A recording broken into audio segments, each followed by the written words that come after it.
I'll never forget that day when we drove up to that rat's nest of a house, and my father-in-law actually got out of the car and seemed excited with it. I was looking at a mess. What he saw was what that house once was and what that house someday could be. That's the world that we live in. We live in a world that was gorgeously designed, but now has been terribly broken by sin. It's a disheveled, broken down house. So one of the things that God's Spirit does inside of us, He reveals to us the degree of our own brokenness. God begins to open my eyes to the condition of my own heart, my selfishness, my greediness, my bitterness, my self-righteousness, my lust, my anger. And what He's doing is calling me away from that self-righteousness that is me telling me I'm okay just the way I am. Look, I'm the broken down house. I need to be restored. It's not just the world around me. And then God works to put me in situations and circumstances where I experience the brokenness of the world around me. Maybe that's an unkind boss.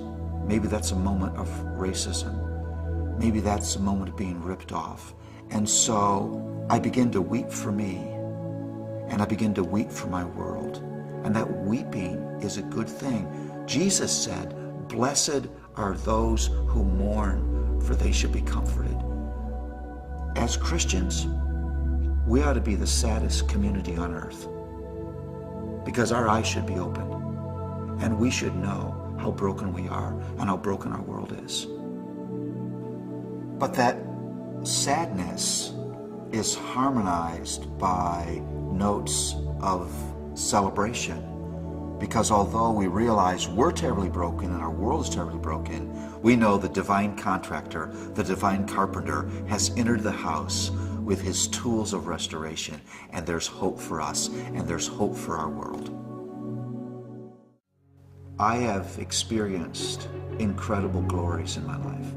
I've walked up to the base of the Himalayan mountains and watched until you think that they're never going to end. I've stood on a pier in Florida and seen the most beautiful sunsets you could ever imagine. I've watched giraffes nibble on trees in the bush country of South Africa. I've seen physical feats by athletes that blow your mind. You watch it and you think, he couldn't actually have done that. I've seen beautiful paintings by artists that I have a deep love and esteem for. I've tasted food that hits my palate and you think, how could this bite be this good? All of that has been experienced in a broken world. If what I've experienced is just a shadow of what is to come, what will the restored house be like?